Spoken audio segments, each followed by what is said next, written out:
My screen's frozen.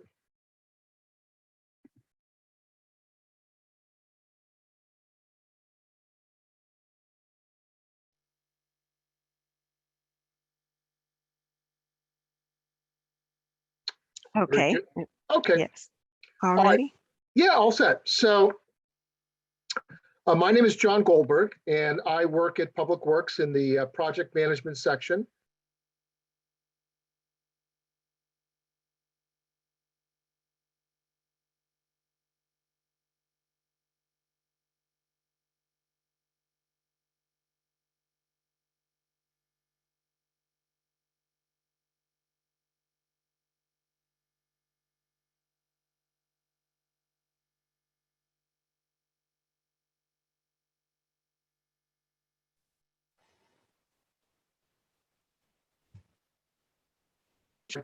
Are not meant to be transcribed. If anyone would like to hear the exact comments, they can listen to the YouTube, whatever else. Mine's just a summary to give the director to let her know what the basis of my recommendations are.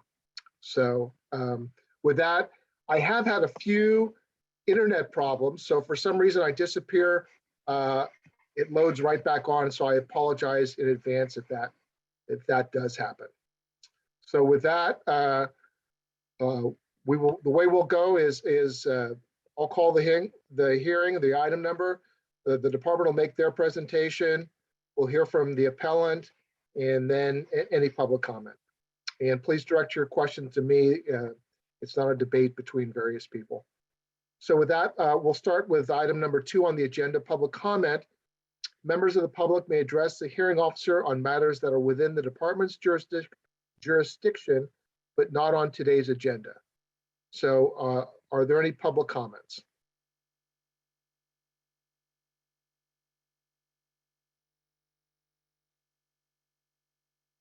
So hearing none, we'll close public comment and move on to the next item on the agenda. Item number 3 is 1027 Hayes Street. Order number 206109 to consider the removal of one street tree with replacement adjacent to 1027 Hayes Street. Public Works staff has denied the removal and the applicant has appealed. It's my understanding that the applicant has requested that this item be postponed and rescheduled to a future date. Is that correct, Mr. Dotson? Yes, this item, we were contacted by the applicant and they have requested this be postponed.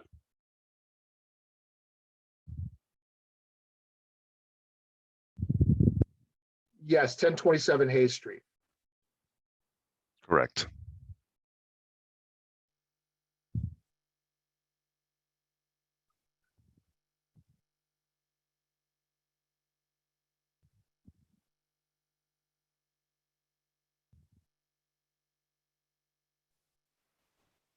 John, are you there, Mr. Goldberg? Are you able to hear us? Okay, just one moment. We will connect with him just a moment.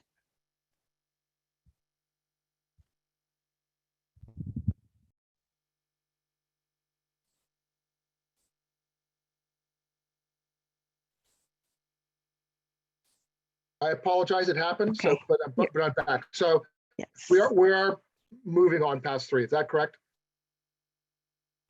Yes. Okay. I'm going to try and log on my cell phone also so that we can switch over. It'll be easier. All right. The next item on the agenda is item number 4, order number 206112, 838 Church Street, to consider the removal of one street tree with replacement adjacent to 828 Church Street. Public Works staff has denied the removal and the applicant has appealed. Mr. Dotson? Yep. I'm just going to share my screen. Okay. Can everyone see my screen that I'm? Yes, we can. See 83. Okay, great. Yes, as he stated, it's the removal of one tree.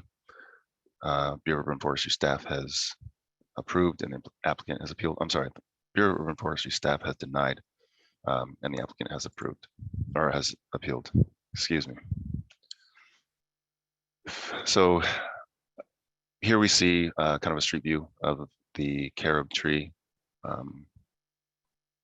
The inspector was out to take a look at the tree and get these photos. This is the applicant's original application for the removal of the street tree submitted to our bureau. They cited sidewalk uplift as one of the reasons, or the main reason they're looking to remove the tree. The urban forestry inspector noted that the sidewalk was in good condition. There are some small cracks in the walkway or in the pedestrian path of travel. This is a sort of top-down photo looking down past the property on the left. The carob is on the right. This is the pedestrian path of travel. You can see from the photo there's not too much sort of damage to the sidewalk that would cause someone to have to walk around or not be able to pass this area. The second photo here shows kind of maybe a small divot here, outlined in red, and then possibly I think the next slide we're going to get to will show some sidewalk damage near the curb, kind of parking alongside the tree.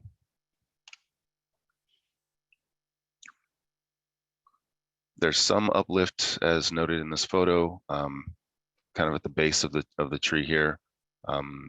The urban forestry inspector suggests that basin expansion would be a good idea to kind of mitigate some of these cracks and a little bit of uplift here near the curb, and would alleviate some of this kind of irregularity around the tree's base. But again, you can see the walkway and the path of travel in front of the home for the whole frontage of the home is not obstructed by the sidewalk being damaged. The tree was noted to have typical structure for this species, the way it grows in San Francisco. This is the Arborist Assessment from the urban forestry inspector on staff. The tree is healthy. This tree is healthy when compared to other carobs that grow in San Francisco. Again, noted minimal uplift in the sidewalk, especially in the path of travel. Noted that, all the street trees in San Francisco are on a pruning schedule.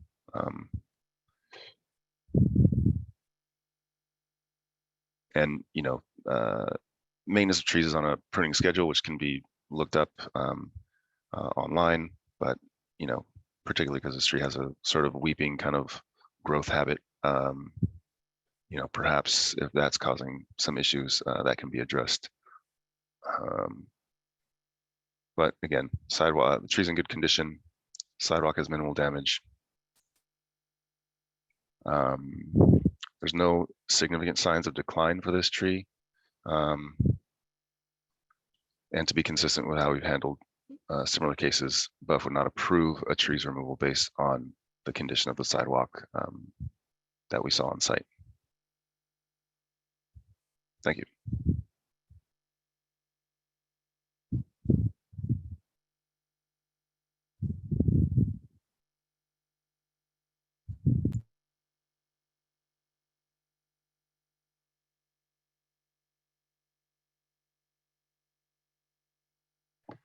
So just so everyone knows, I switched over to my cell phone so I could see it because I'm having problem. Cerise, can you put me on my cell phone so I can speak, because I can't do it on the. You may need to just turn down the volume on your computer. That's true, because I can't see you on, hold on just a moment. Yeah, if you Oh, just here we go. turn okay. off the speakers to your computer, it should deal with the feedback. And now unmute yourself on your phone. Oh, there it is. Perfect. How's that? Yes. Can you hear All right. So again, I So apologize. now you can see and you can hear. Is that correct? Well, I could see and I could hear on my cell phone. I just couldn't speak on my cell phone. So Got it. now we're squared away. Awesome. All right. So would the applicant like to speak?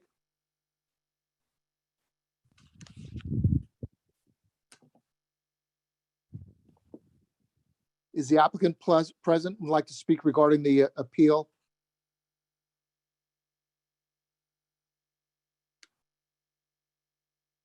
Yes, Go ahead, Mr. trying to Bishop. figure out how to unmute. I did. You're ready. Oh, okay, And great. just state Okay. your name, please. Sure, my name is Devin Blaze McGriff. I live at 838 Church Street. Okay. So I'm not sure. I believe a couple of our neighbors are also on here. Sorry, this is not how my Zooms at work work. So there might be other confusion by others about how to participate.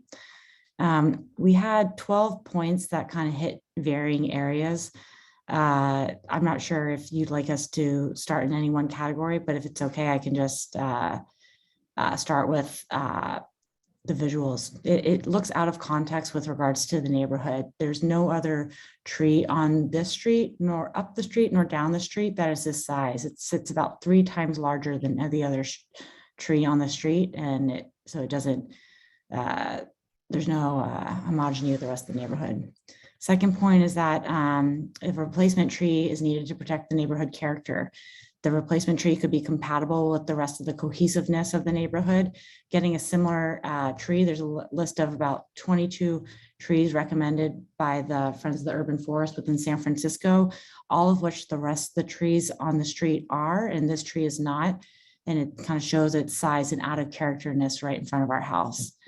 A younger replacement tree, this would be more efficient than the existing tree for sequestering carbon from the air because it'd be more actively growing. The tree could be replaced and an eyesore and harms the rest of the surrounding historic resource. There's the San Francisco Golden Fire Hydrant, nicknamed the Giant Hydrant, just down the street. And this like overpowering tree is just a half a block from it, and it's incompatible with preserving like the historic nature of the block. It's non-seasonal year-round. Falling leaves is a nuisance. We blow the leaves or sweep them about 3 times. That's not true. Probably twice a day regularly, and then in the fall 3 times. A little bit less so at the end of winter when they've mostly found, but it really is a lot. And this is coming from somebody that enjoys yard work. So it's like, it's quite abnormal with how many trees. And if you look at the picture, it's a big tree. It's like bigger than my whole house, which isn't saying much because I have a really small house. Theoretically, it could be a safety issue, but honestly, I don't know how much stock I'd give in this point. Theoretically, it could cause slipping issues for older adults. But the tree does touch 2 houses on the street.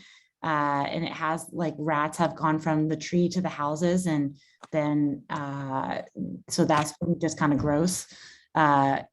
Even with us cutting it back, it grows super fast. We cut it last summer, and then within like 2 or 3 months, it was unbelievable. I do have to give props to that. It grew back so freaking fast. And then it just allows for the pest to come back pretty quickly. Also enables like water damage with the runoff from the tree. Lastly, when the tree gets really, really big, because of its fast growth, there's a lot of branches falling. One, it fell on a car that parked. It was obviously a pedestrian because we're right near Dolores Park, and like they tried to make it our fault, and it's definitely not our fault because it's a city tree. But that's another issue from it. Also, I have like 2 young kids. There's like it overshadows in a literal capacity our home and allows for like no sunlight to hit the home, which I don't know. It's just kind of a bummer for my kids to have no light. Also, like my neighbor and I split to trim the tree twice a year.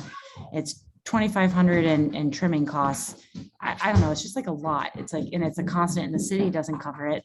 And we don't want to have any risk for the, hi babies, sorry, those are my kids, with the branches, sorry again, with the branches falling on any cars. So we kind of feel like it's our like civic duty to keep it up. But if the city's not going to pay for it, it's kind of a, sorry, I have 2 kids under 2.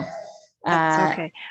But Miss Devon, that is your time. Okay. Mr. Goldberg, did you want her to continue or? Yeah, go ahead, finish off your That's points. fine.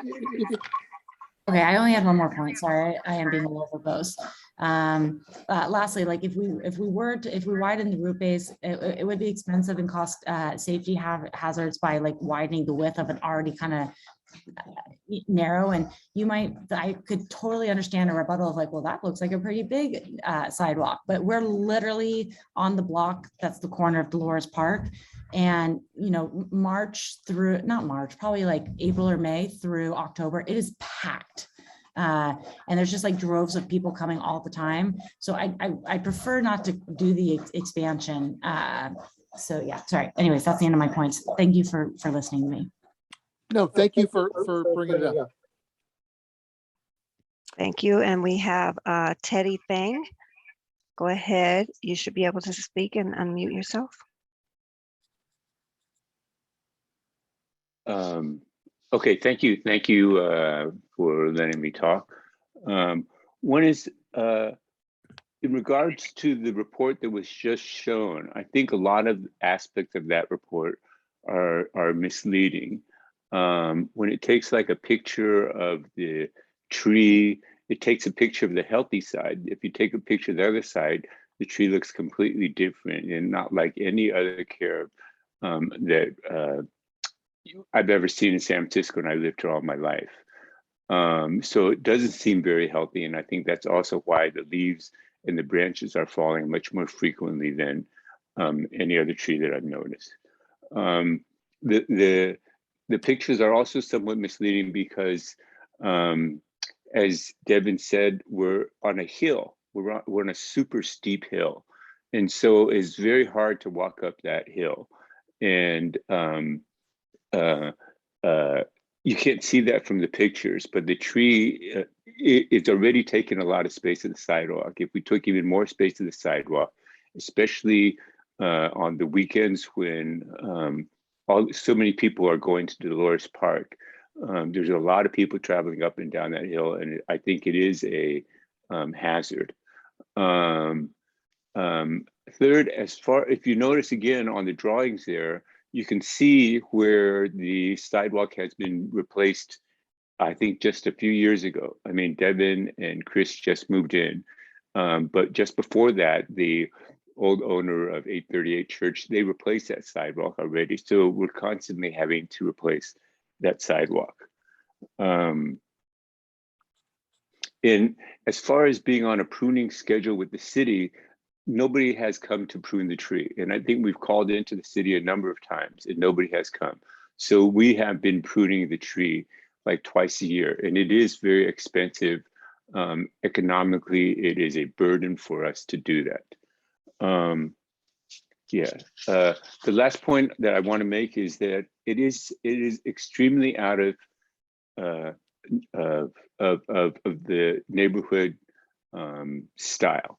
If you look on our block, it's the only tree, and it's a huge tree. And if you look on our side of the block for like 4 blocks, going up and going down, no other one of those blocks has a tree this big. This tree is just improper in that place. It might go good in some other areas of San Francisco, but on this tree, on this street that's so heavily traversed on such a high slope. 30 seconds. It just seems like it's the wrong tree. Those are my comments. Also, but the only thing I would say is I'm a neighbor to the tree, and a lot of us in the neighborhood have a problem with that tree because it just doesn't fit with where we live in Dolores Park and Liberty Street. And so I don't know if everybody could get on. As Devin said, I had some problems myself, but we have at least 3 or 4 or 5 neighbors and people that want to talk and have a problem with the tree. It is a neighborhood nuisance. Thank you. Thank you very much. Um, Next speaker. The next hand we have is James Madsen. Go ahead, you should be able to speak. Hi, my name is James Madsen, and I rent the garage that is immediately adjacent to the tree. And I just wanted to share my perspective that it's extremely hard to see when you're pulling out of the garage around the tree. And it blocks a lot of the view of the sidewalk and sometimes pedestrians. And on busy Dolores Park days, you have pedestrians all over on the sidewalk, in the street, cars double parked, and having that huge tree adjacent to the garage makes for a difficult backing out experience, even more difficult. And frankly, it feels a little bit dangerous. So that's my primary concern with the tree. It also has a tendency to grow so quickly that it scratches the top of the car. And I've had to go out and cut down portions of the tree to keep my car from being damaged. And I've had to deal with branches that have fallen down and blocked the access to the garage in the past. And then just from a sort of neighborhood perspective, I'm a little bit concerned about the idea of just expanding the tree basin.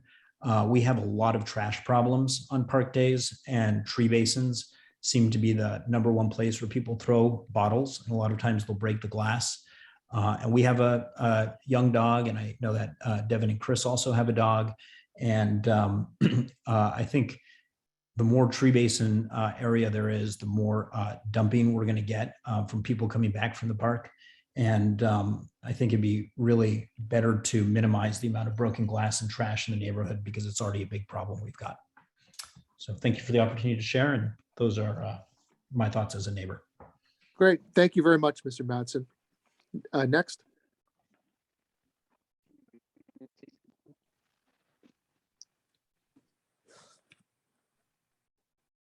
I don't see, oh, there is one more hand from,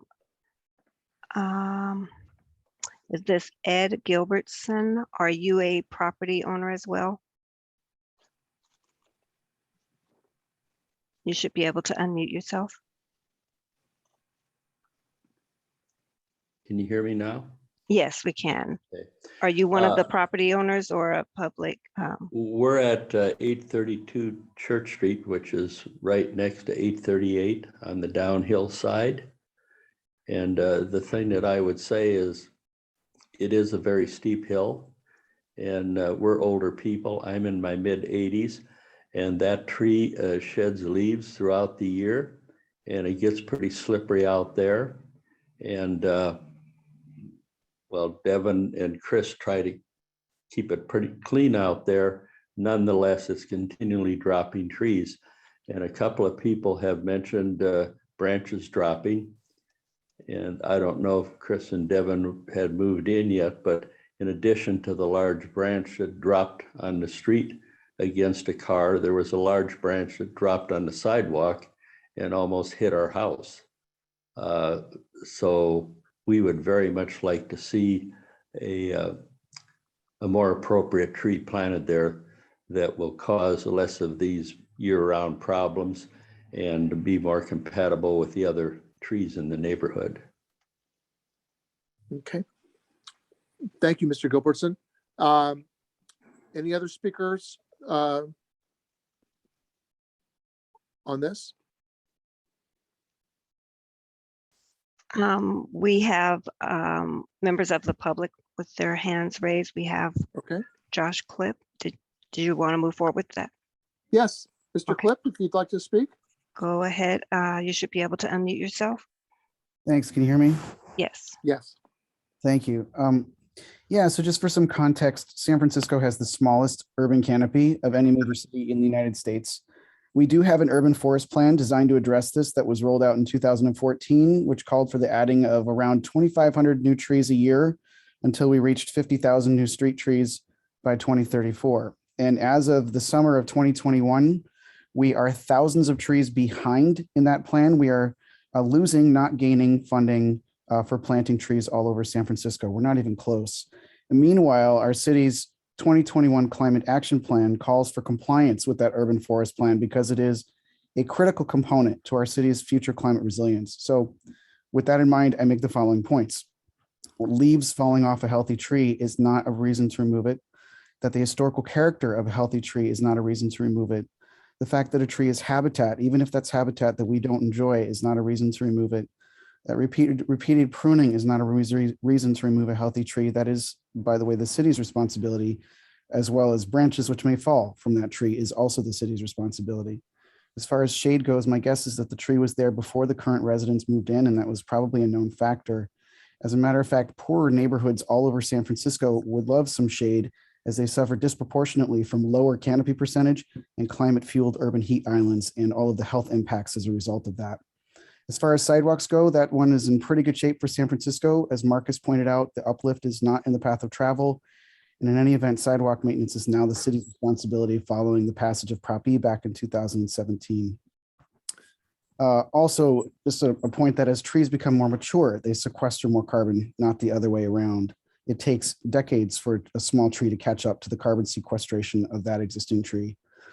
I've been volunteering with Friends of the Urban Forest for over 12 years, and I can't tell you how many hours volunteers spend planting trees week after week with the hope that someday we will have trees like that, and that we will have some sort of climate resilient city. And it really actually is making my heart hurt to hear all these things this evening. We should really be in the business of saving, not removing healthy trees, especially now.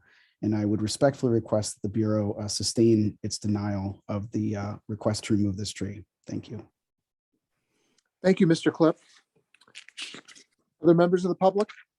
Mr. Goldberg, we have Teddy Fang, who spoke earlier. He would like to speak on behalf of Renata De La Torre. She is a senior and at next to 838 Church Street, but she's having problems logging in.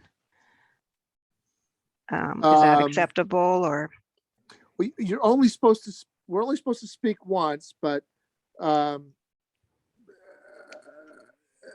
do you have, I mean, I guess the question is, Mr. Fang, is how are you communicating with the person that's logging in? How are you able to speak for her? Can you hear me? I can hear you. See, Yeah. he's looking. Yeah, she's been talking. She's been talking to us about this, and she's been waiting for this hearing. But just before this hearing, she started texting us saying that she couldn't get on, and so I'm in contact with her right now, I guess. Okay, listen, I'm having problems obviously with the computer too, so I'll go ahead. If you are reading a statement, you can read it, or also you could submit it to our urban forestry inbox as well. Yeah, so I think we'll have her submit the statement written as well. But she's also a senior and has problems climbing up and down the hills, and she has problems climbing up and down the hill, and the leaves falling, and the width of the sidewalk is not very much as already, and those were some of the issues that she had. And I do take I do think that the person that spoke just before is wrong about the sequestration. Okay, we're not going to, yes, Mr. okay. Fang, we're not going to debate. We're not going to debate. So we'll just let people speak and make their point made. So you're representing Renata. Can you spell her name for me, please? De La Torre, D-E-L-A-T-O-O, no, D-E-L-A-T-O-R-E. Okay. All right. Very good. So I have your comments, and then we'll also wait for her to submit a written document, and Cerise will provide the email or contact information so she can get that in, or US mail if that's appropriate. Okay. Any other speakers?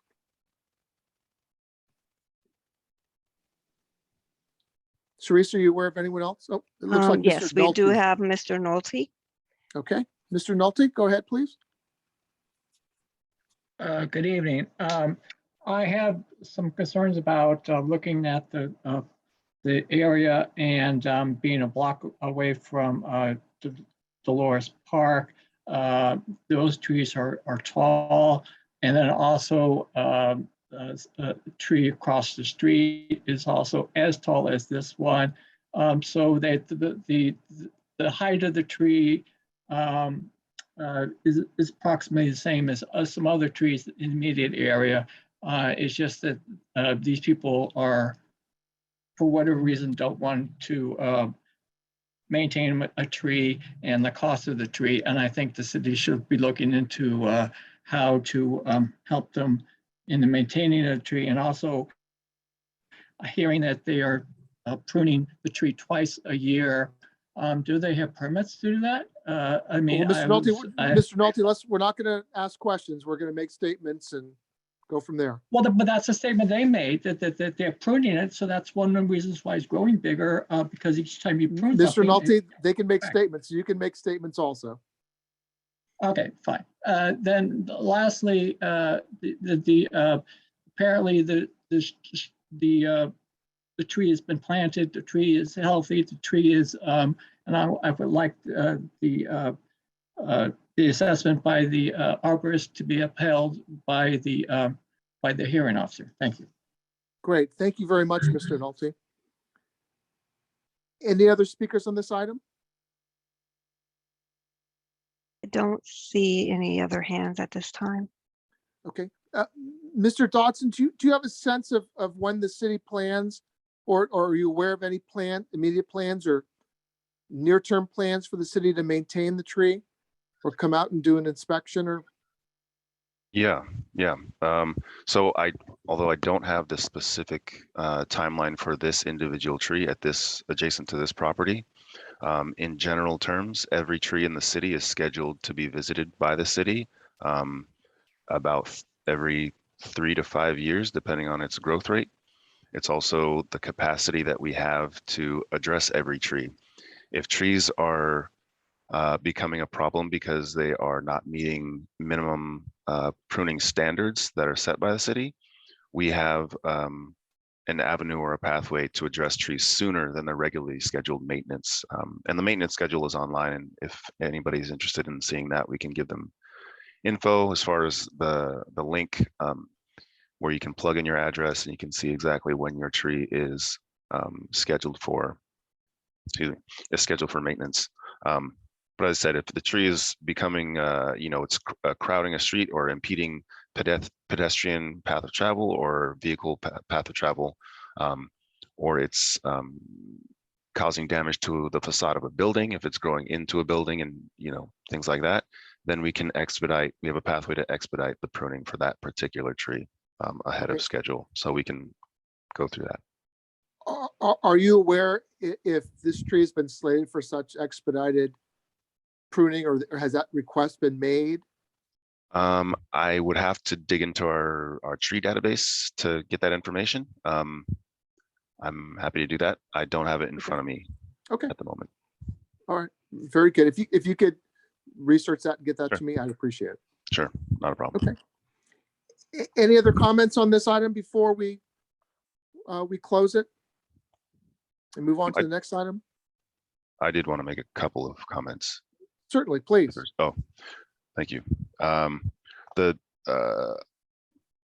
understand that a lot of people had concerns about the size of the sidewalk width and the amount of traffic that goes by there.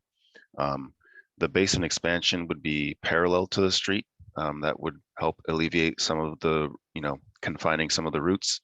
We would, given that this is such a high traffic area, we would not opt to expand the basin into the path of travel, as to keep and retain as much path of travel as possible while still maintaining the basin of the tree,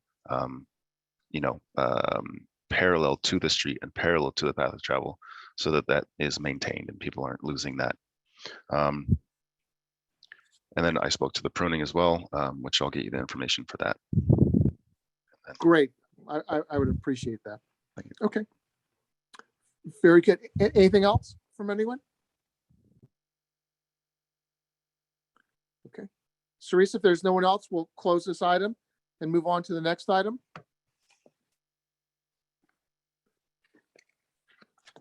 No other hands at this time. Okay, so the last item on the agenda is order number 206114. Removal of 5 street trees without replacement adjacent to 234 Myrtle Street. Staff has approved the removal and the public has protested. Mr. Dodson, do you want to start, please? Yes, thank you. Marcus Dotson, Bureau of Urban Forestry. Yes, as he introduced, can you guys see the screen? Yes. Okay, awesome.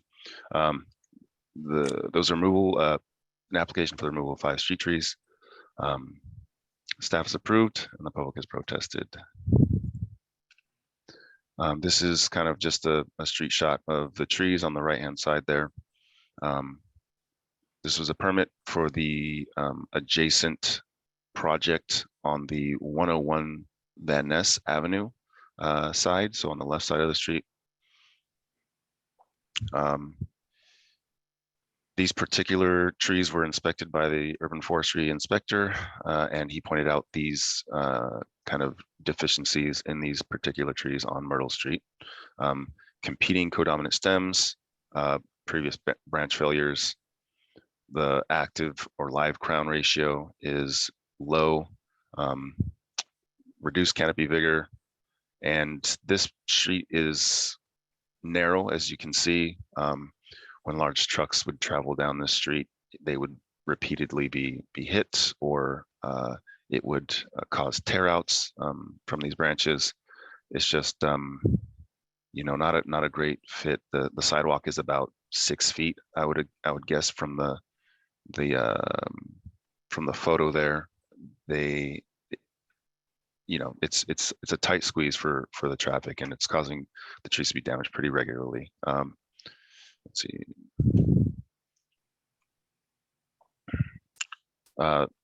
Landscaping was kind of something that they wanted to do in accordance with removing the trees, or when the trees are removed. This is kind of a plan they had to put some more green space there, some more permeable surface. And there's a note here that no courtesy strip is required because there's no parking along the street. If we look here, the first tree, you can see there's evidence of some pruning as well as some tear outs, some recent and some that happened probably a couple years in the past, where the tree is trying to recover. Tree 2, there's a small wound at the base. And again, the trees, this looks like there was some corrective pruning done, but there was a tear out here. You can see that's kind of what took this branch out. Again, more tear outs, kind of at various places along the streetward side of the tree. All of the branches are emanating from one branch union or junction. As the tree grows, the width of these branches are going to increase and will eventually edge those out. Here, this one's pretty obvious to see. There's a large wound along the trunk. And then again, at the top, you can see a tear out, and the tree is pretty significantly kind of misshapen and bent over to the right because of it. Again, next tree moving down, or I'm sorry, this is the second photo of the same tree. You can see the tear out is highlighted in the left photo, and some more tear outs again on the streetward side of this tree. As we move down, 246 Myrtle, again, there's evidence of tear outs on the streetward side of the tree. The one that's circled there is a recent tear out, it looks like. And there's some evidence of previous tear outs as you get closer to that main branch union. And so for those reasons, the trees were approved for removal by the urban forestry inspector. This site is not replantable, so the assessed in lieu fee will be assessed for each of the trees that can't be replanted if these trees are removed. Great. Thank Okay. you. Very good. Thank you very much. Would the appellant like to speak? We have Tansy Mack. Well, go Okay. ahead. You should be able to speak. Hi, everyone. Can you hear me? Yes, we Yes. can. Hi, thank you for having us. I'm speaking on behalf of the ownership for 1001 Van Ness across the street, which is nearing completion. I believe there are also neighbors from the actual homeowners association where these trees are in front of their property are also on this call. They may or may not also want to speak, but we've collectively spoken together, so I'm speaking on behalf of us. This is something we've been working towards together to beautify the full Myrtle Street as we complete our project across the side. Early on in the planning process, the original design was to replace all of the street trees on both of our properties so that it would look like a very well-designed alleyway, thoughtful and built together. We did find out in working with BUF that the sidewalk is not wide enough. It would not be accessible if we were to replace trees.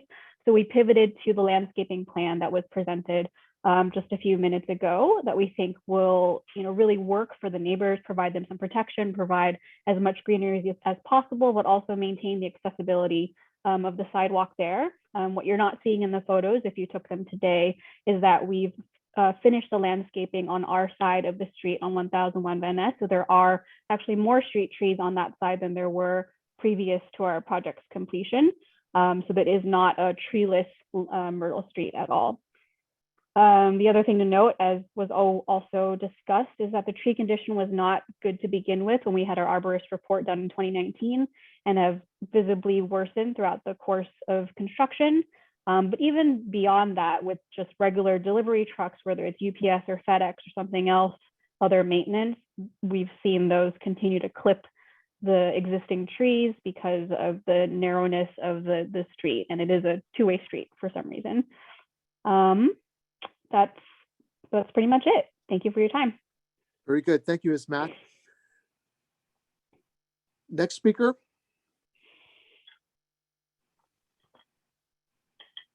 I don't see any other hands for the homeowner. Okay. Oh, well, actually 3 hands.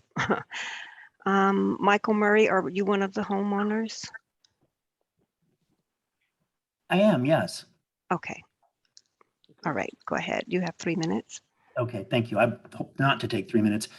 I just wanted to say that it was really helpful to work with Tansy and the people across the street at 1001 Van Ness, because it was difficult to live in front of a construction site for 18 to 20 months. And we had planned to be away for part of the time, except COVID sort of kept us here.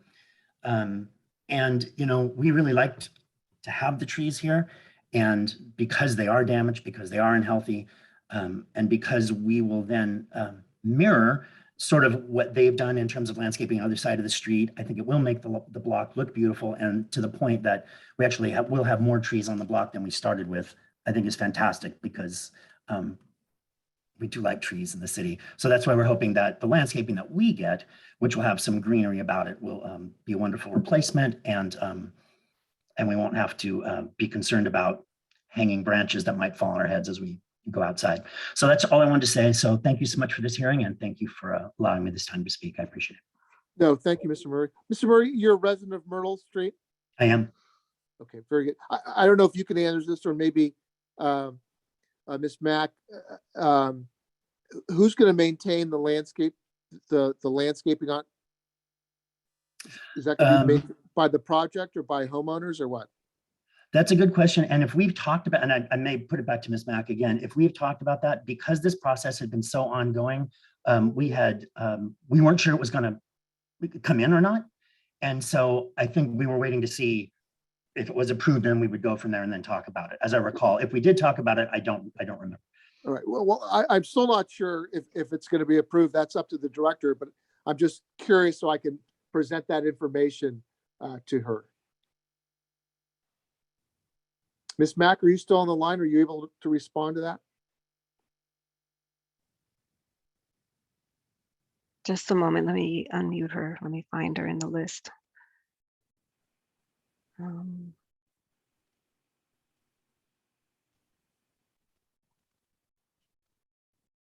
Okay, go ahead. You should be able to speak. Yep. Hi. Michael's right. We had not finalized it because we weren't sure it was going to get approved either way. But we would for sure make sure that between the two homeowners, or between the owners of 1001 Van Ness and of the homeowner association across the street, we would maintain the landscaping, because it's in both our interests to make sure that our frontages look as beautiful as possible. Okay, is there, when we say maintain it, I mean, is there irrigation to, would there be irrigation? Do the plans include irrigation to the landscape planters or whatever They do not. We've been working with our landscape architect to look for something more drought tolerant and appropriate for that kind of north side shaded area. So they're not designed to require, heavy irrigation or maintenance like that. Okay, so the actual plantings have not yet been selected. They're still. No, they to be have determined. in the plan that was presented just earlier. There are plants that are selected, and they should be relatively drought tolerant, not require extensive irrigation. Okay, all right, good, very good. Thank you very much. Okay, Cerise, that you get the next speaker, please. Okay, we have members of the public. Josh Clip, go ahead, Mr. Clip. Thank you. Yeah, so first, in terms of the sidewalk landscaping that's proposed, everyone on this call, I'm sure, already knows that requires a permit through Public Works. So if the applicants are going in that direction, I think that's something pretty easily ascertained by Public Works, of which Buff is a part, whether those permits have been applied for and obtained. And since that's been part of the, I see Ms. Mack just put something in the chat. Anyway, I'll just keep making my comment. Maybe since that's been a part of this conversation, maybe that's something that could be cross-referenced in any final decision. And then the other issue is that I didn't hear whether there was basically a weighing of any appraisals versus in lieu fees. Typically, if the appraisal is higher, that would be assessed versus the in lieu fee. It's entirely possible that given the conditions of those trees, it wasn't an assessment worth doing. But that is a question that I had, again, because that would be funding that would go directly back into tree planting. So I hope that the Bureau is always going for the maximum here, appraisal versus in lieu, so that we can continue to plant as many trees as possible. Okay, thanks. That's it. Very good. Thank you, Mr. Clip. Cerise, please call the next speaker. Okay, we have Mr. Nolte. Go ahead, Mr. Nolte. Yes, good evening. What is not in the pictures that were shown is that the next parcel up has other ficus trees there too, and those trees on the same side of the block are not damaged. So the damage of the five trees in front of the homeowners association buildings there were damaged due to the construction. And also, if you look at if you were able to, if the hearing officer was able to walk up the street and look at the other trees, you won't see as much as damage, because these trees were damaged because of the construction and how the construction was used and how they were not able to put in, because the next block over is O'Farrell Street, and that's the BRT. So the BRT and Van Ness BRT, they had to move their construction equipment to Myrtle Street to finish the project, and therefore damaging the trees in the process while they were construction, because that was the main entranceway, especially at the end of the project when they were building this project. So I would be concerned to assessing the building, the construction company for damaging these trees and not putting a tree protection on these trees, knowing that this was going to happen. And also you heard from them saying that this is for whatever reason, it's a two-way street. And I find it an issue for taking out 5 trees and only putting in something less of a value in front of their property for this plan and permit that they're getting from possibly from DPW. So I little bit concerned about how this process went through. And when this was initially posted, they were going to put in, replant 5 trees. So I don't know how it went from not having we put the 5 trees now to taking out the 5 trees and not replanting. So those are your records, and I suggest you look at those before you make any decision. Thank you very much. Great. Thank you, Mr. Nolte. Cerise, do we have other speakers? Yes, we do. We have Lance Carnes. Go ahead, All Mr. right. Carnes.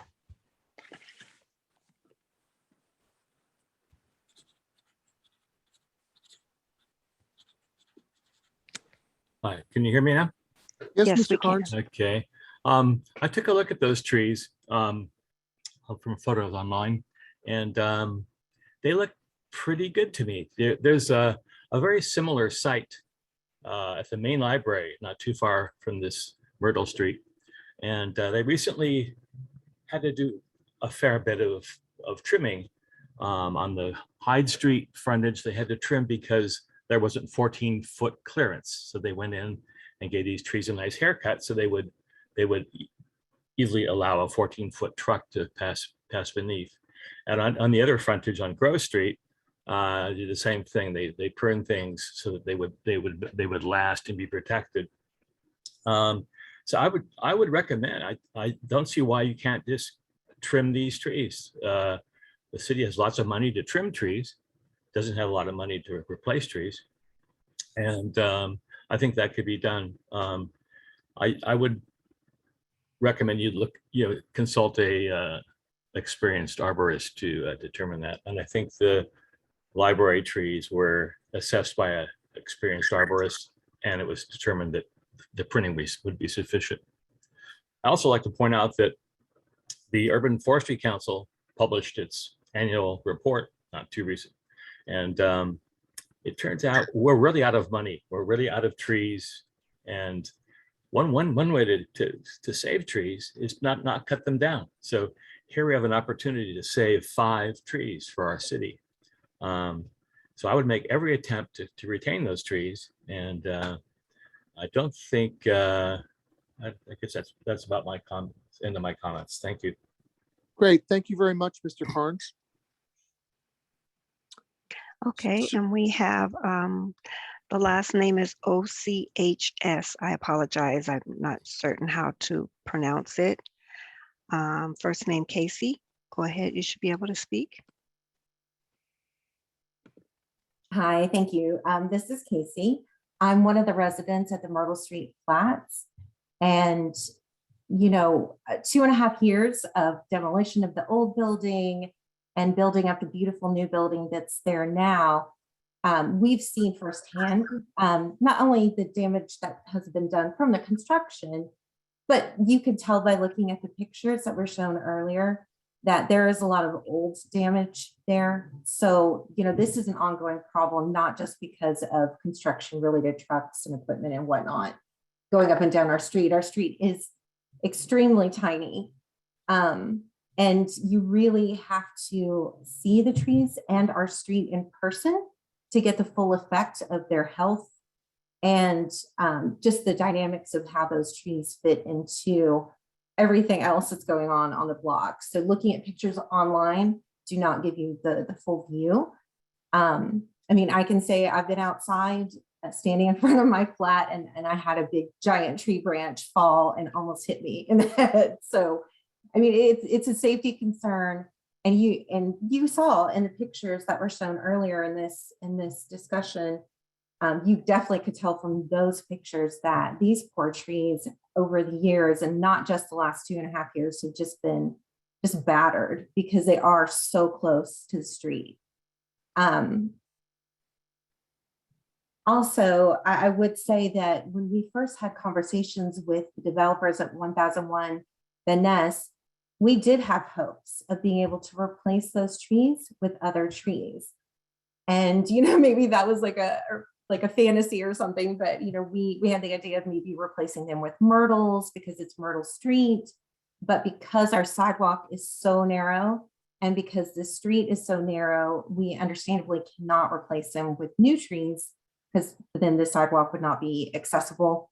And the trees that we would put up in their place would have the exact same problem as the current trees. They would just get battered by passing traffic. So I just want to say, as a homeowner and someone that lives on this street, that we embrace the partnership that we have with 1001 Van Ness and their support in, yes, no one wants to lose trees, but they will be replaced by other greenery. And if you walk down our street, you can see all the beautiful landscaping that they've done at the new building. Lots of new trees and shrubs. It's really pretty. So we will end up with more greenery than we had before. Thank you. Very good. Thank you for your comments. Cerise, I see a Thank new you. hand up. Yes, we have Andrea, GP. You should be able to speak. Thank you, Cerise. Yes, I'm Andrea, and I'm also a homeowner. We just bought our flat back in November last year, and I can assure you the photos that were shown previously are nothing to what the actual trees look like at the moment. One thing that we haven't, or it hasn't been mentioned, the architecture of our flats or our houses or apartments, sorry, is they have bay windows, which means the trees actually go against the bay window versus if you go up the street, it's a government building, and versus the library building as well that has just like straight walls. I just wanted to mention that. And also I wanted to mention that because on the slide that was shown representing the landscaping project, it didn't show that some of the plants there actually are meant to grow taller than just like small shrubs. So anyway, I just wanted to mention that, and thank you very much. Great. Thank you very much for your comments. Cerise, anyone else? I do not see any other hands at this time. Okay, very good. I would like to Sure, Marcus, say go ahead. Marcus Dotson, Bureau of Urban Forestry. Yes, to the question about who is going to maintain the sidewalk landscaping is important. It's something we ask when projects like this proceed. It's always something we think of. The Bureau of Urban Forestry is not going to carry the torch for a private project like this after something like that is installed. So it's important to get those people in place before the end of the project. The applicants have a sidewalk landscaping permit as well as a tree removal permit submitted to the Bureau of Urban Forestry. So yes, they are going through the proper avenues to have the landscaping installed. The trees, yes, to the point about the appraisal versus the standard in Luffy, these trees will not appraise for much more than the standard in Luffy. I'm saying that the appraisals haven't been done yet, and they can be done. In most cases, whenever we can assess the larger of the two values, that's what we go with, because obviously more money to plant trees is something that we are in desperate need of.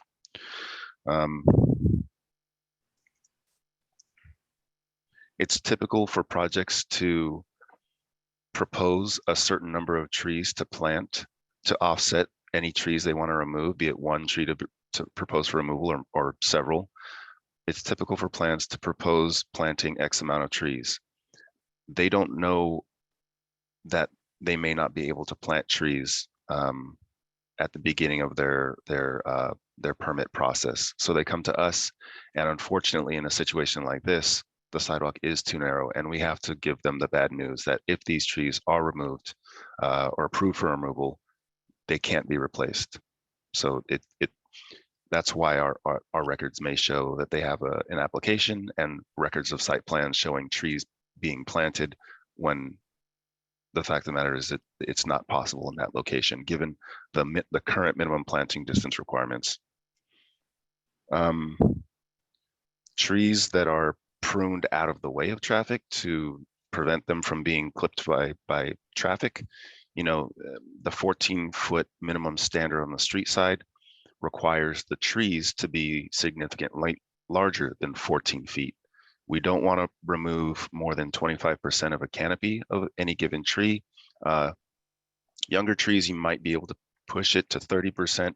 That's debatable, but you know, pruning a 16-foot tree, pruning 14 feet out of the streetward side of a tree is just not something that is going to be good for the health of the tree. And it's not a practice that we would do or recommend.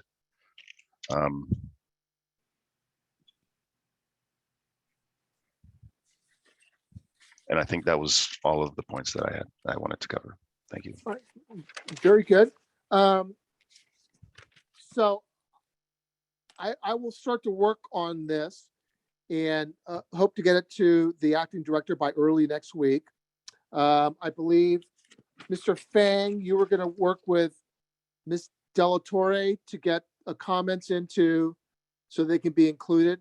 I would ask if those get to the Bureau before, let's say, noon on Thursday, then I can work on Friday and maybe have something to the director early next week. And then I think, Mr. Dodson, you were going to follow up on whether that tree at 838 Church Street had been a request had been made, or if there was something to speed up the city's response to some of the issues that were brought up. And then when we get that information, I will put it together and make my recommendations to the director. And again, it's up to the director to decide how she will proceed. So one, I want to thank everyone for their time. Cerise, thank you for your work as the clerk. Mr. Dodson, for your report. I want to apologize to everyone for my internet access or lack thereof. So I hope it was not too disconcerting. So with that, unless there's something else, I'll conclude the meeting and thank you for your time.